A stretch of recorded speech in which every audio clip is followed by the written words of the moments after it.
2013 두이만 4433 줄기세포주 등록 반려처분 취소 판결은 생명윤리와 법치주의가 충돌할 때 법이 어디까지 개입할 수 있는지를 보여주는 중요한 판결이다.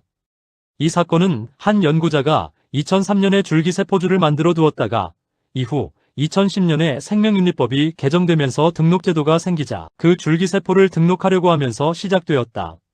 그런데 국가기관은 등록을 거부하였다. 이유는 세 가지였다. 첫째, 줄기세포를 만들 때 난자를 얻는 과정이 윤리적으로 문제가 있다는 점. 둘째, 그 줄기세포가 단성생식배아에서 나온 것이어서 등록 대상이 아니라는 점. 셋째, 개체를 구별할 수 있는 요건이 부족하다는 점이었다. 이에 연구자는 당시에는 그런 규제가 없었고 지금 기준으로 과거를 문제 삼는 것은 부당하다면서 소송을 제기하였다. 이 사건에서 가장 중요한 쟁점은 과거에 만들어진 줄기세포에 대해 나중에 생긴 생명윤리 기준을 적용할 수 있는지였다. 쉽게 말하면 그때는 괜찮았던 연구를 지금 기준으로 문제 삼아도 되는가라는 문제이다.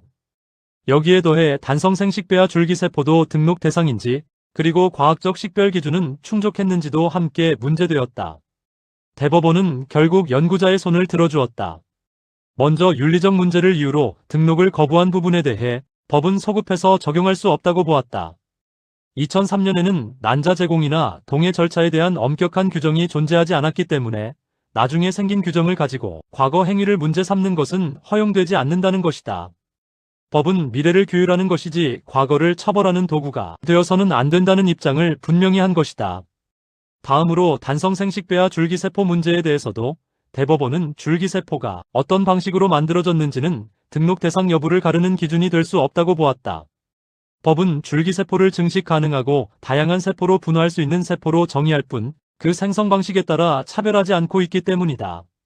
오히려 단성생식배아에서 나온 줄기세포를 등록 대상에서 제외하면 아무런 통제 없이 사용될 수 있어서 생명윤리법의 목적에 반한다고 보았다. 마지막으로 개체 식별 문제에 대해서도 유전자, 분석 등을 통해 다른 세포와 구별할 수 있다면 요건을 충족한다고 판단하였다. 결국 대법원은 등록 거부는 위법하다고 보고 국가기관의 처분을 인정하지 않았다. 이 판결을 헌법적으로 보면 핵심은 법치주의이다. 국가가 아무리 중요한 목적, 즉 생명윤리라는 가치를 내세우더라도 법에 근거하지 않고 과거까지 소급하여 규제할 수는 없다는 것이다. 이는 국민이 법을 믿고 행동할 수 있어야 한다는 신뢰보호 원칙과 연결된다. 만약 과거의 행위를 나중 기준으로 처벌할 수 있다면 누구도 법을 믿고 행동할 수 없게 된다. 형사법에서 죄형 법정주의가 중요한 것처럼 행정규제에서도 같은 원리가 적용된다는 점을 보여주는 판결이다. 또한 이 판결은 행정권의 한계를 분명히 했다. 국가기관이 윤리적으로 문제가 있다는 이유만으로 불이익 처분을 할 수는 없고 반드시 법률에 근거해야 한다는 것이다. 윤리적 비판과 법적 제재는 구별되어야 한다는 점을 강조한 것이다. 생명윤리적 관점에서는 이 판결이 다소 논쟁적일 수 있다. 줄기세포 연구, 특히 난자 제공과 관련된 문제는 여성의 신체 이용, 경제적 유인, 인간 생명의 도구와 같은 중요한 윤리적 문제를 포함하고 있기 때문이다. 그래서 윤리적으로는 비판받을 수 있는 연구일 수 있다. 그러나 대법원은 여기서 중요한 기준을 제시한다. 윤리적으로 문제가 있다고 해서 곧바로 법적으로 금지되거나 불이익을 받아야 하는 것은 아니라는 점이다. 법은 명확한 기준과 시점을 가져야 하고 사후적으로 윤리 기준을 들이대어 과거를 규제하는 것은 허용될 수 없다는 것이다. 또 하나 중요한 점은 과학기술 발전과 규제의 균형이다. 만약 과거 연구까지 모두 현재 기준으로 문제 삼게 되면 연구자들은 언제든지 처벌이나 제재를 받을 수 있다는 불안 때문에 연구 자체를 위축시킬 수 있다. 대법원은 이런 점도 고려하여 법의 적용 범위를 제한한 것으로 볼 수 있다.